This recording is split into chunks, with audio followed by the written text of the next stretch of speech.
All right, hey guys, I put out a poll on Instagram teasing kind of that I'm looking at doing a big chest rig roll-up video thing, and I was asking for things that people wanted to see covered, and somebody mentioned that they wanted me to teach them how to recce. It's not a topic that has gone uncovered elsewhere, but I'll give you my take on it real quick right now and walk you through my my recce kit. So I'm not British, so I call it Recon. But yeah, we'll go through my Recon kit and kind of why it includes what it includes, and we'll have fun together. All right, go. All right, so here is my Recon kit. Kind of a two-part deal, not necessarily used together, but it developed out of probably pure laziness on my part. So after a couple of years of doing the job and growing to be a team leader and whatnot, I got tired of tearing down my kit based on whether I was doing real world responses or training. So I ended up, I started putting all my stuff in a Pelican 1650. And when I was on standby, I pulled that out of my locker, and that was my kit for the week until I got relieved, and then it went back in my gear locker.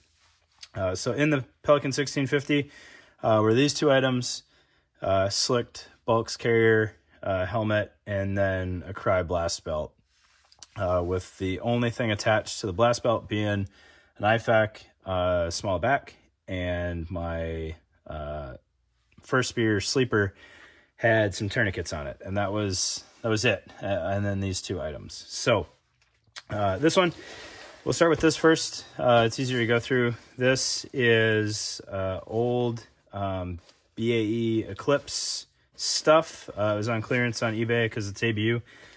People didn't respect how cool ABU was. So this is their, I don't know, low profile chest rig or something. So it folds in half and you can see it snaps there. There's some exposed buckles there. And then the waist strap is folded up and tucked in there.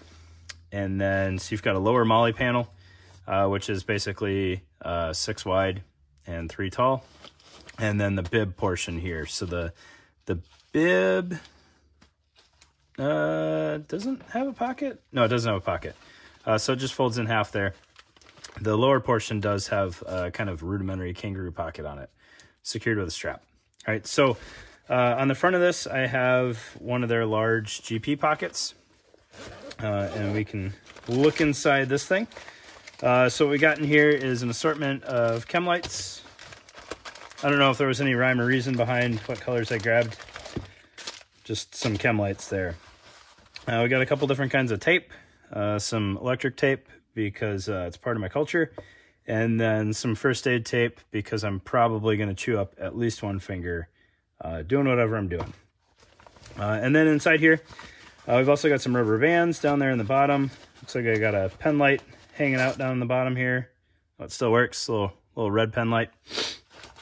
And then some hand tools. So we've got, looks like a ceramic knife, razor blade. This is traditional razor, so not ceramic.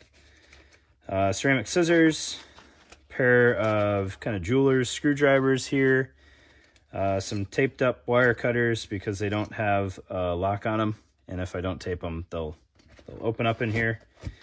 And then an assortment of small tools. Ooh, this tape came undone, but we got dikes, needle nose pliers, and smaller needle nose pliers in there, and some really goopy tape from sitting in there for so long. We've got some super heavy-duty hand cleanser, which was a sample from the base supply store back in the day. Oh, and then I didn't even see this when I was prepping this little Gerber shard, because why not? I don't know, little pry tool. All right. The hand cleaner's in there because if you've never accidentally consumed C4, it's a one-time mistake. You don't do that again. So that's why that's in there. And then in the back of this thing, that is a solid quality snap there. We've got a Right in the Rain tab, protractor, 50 cal aiming tool, I don't know, little Gerber multi-tool because I had one laying around. Got a call for fire and cast briefing form. I don't know why I have that in there. I would not use those together. Some hand wipes and paper towel.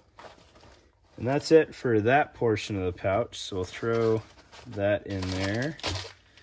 Get this stuff back in here.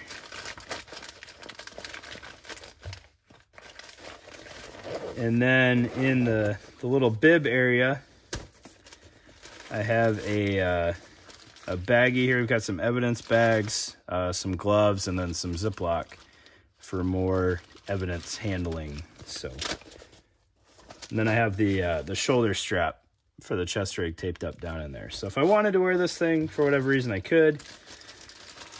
I think it makes a pretty cool little Indiana Jones satchel, though, when it's all folded up like this. So that was kind of my smaller Recon kit.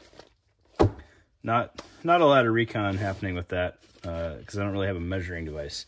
But this was more so the Recon kit. So we got these bags, and I was kind of pissed off when we got them because they were like $20 Amazon specials, and I was like, this is hot garbage. I'm never going to use this thing.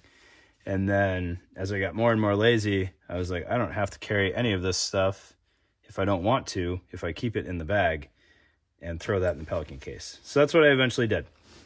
So I'll go through the pockets on here with you and what we've got in here. So this outer pocket, got a Right in the Rain pad. Oh, it's branded EOD response log.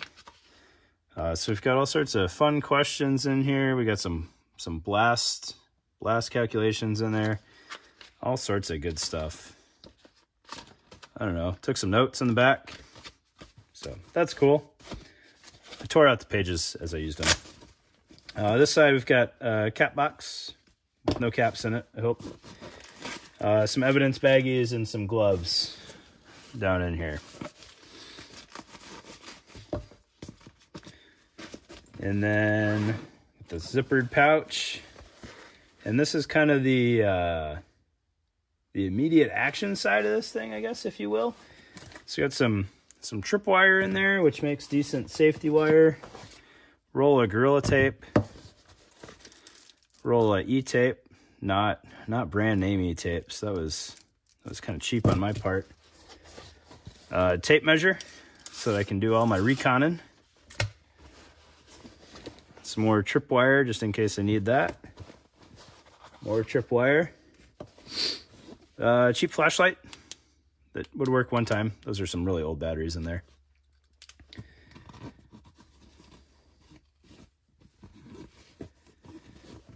A soldering pen here. I think there's a little propane powered soldering pen and some solder.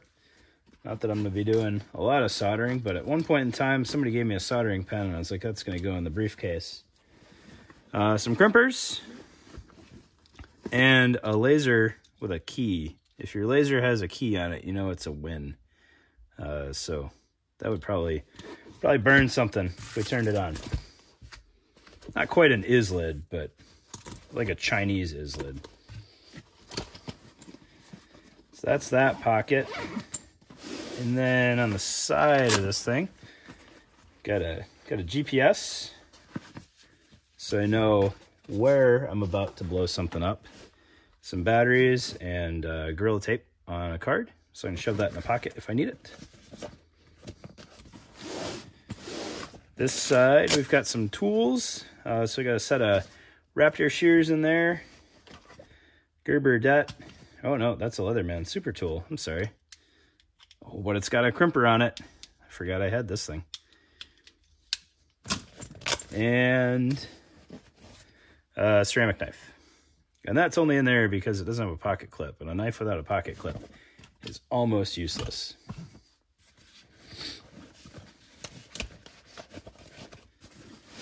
This side, we've got some note-taking materials. So I had a map to the range that I used to support. Folded up to the main areas that I cared about. And then 9-line in case I needed to call for help. Because I forgot what I was doing. I don't think I have anything in these interior pockets. I have here we got some business cards. So I can take notes and hand them to cops on scene and whatnot, or the Army guys. They always love my card. This is a purely tongue-in-cheek here, but you can see right there, superhero. It's always good for a laugh when I was dealing with the Army. And then the bulk of my note-taking materials here. So we've got the Right in the Rain field binder, writing implement, tape measure, so I didn't have to use a banana for scale. And then some quick reference materials, so another range map, protractor, quick reference guides for whatever problems I got, and then I pulled out the bulk of the cards from the Right in the Rain binder because I didn't need them, and then just kept them separate, I guess. And then another ruler in case I need ruler for scale. Also had some explosives data and more blast calculation reference sheets in there and all sorts of fun. I just ruined that page there. All right, that was the note-taking side. And then we get into the interior here.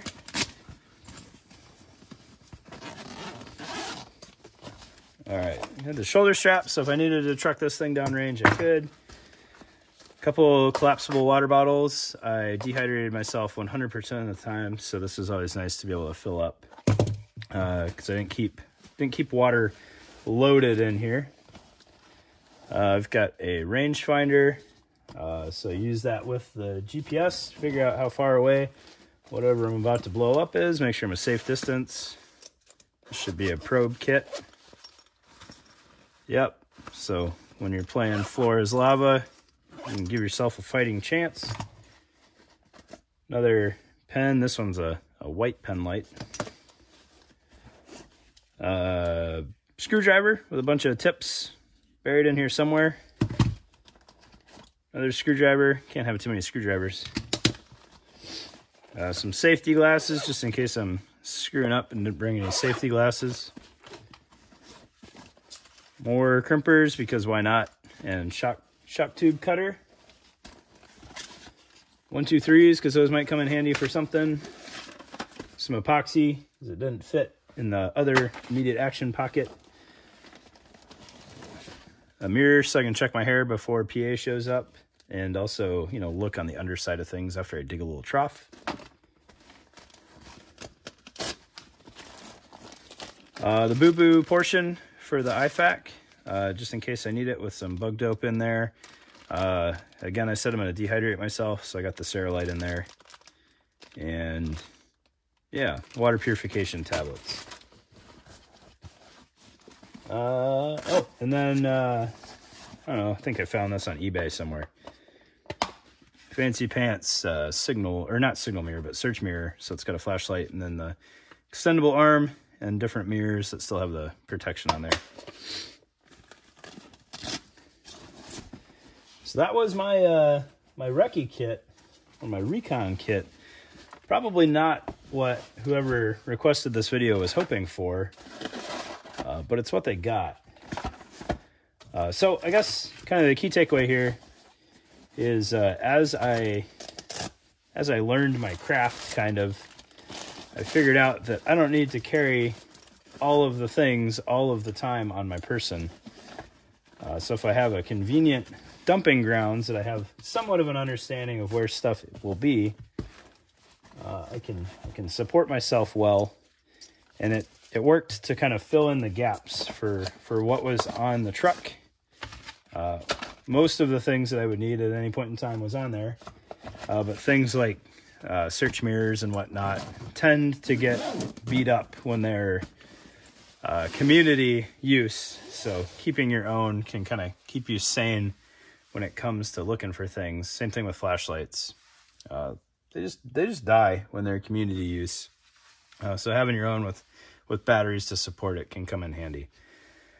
But yeah, not the Recce you guys were hoping for. This was my Recon kit. But there you go.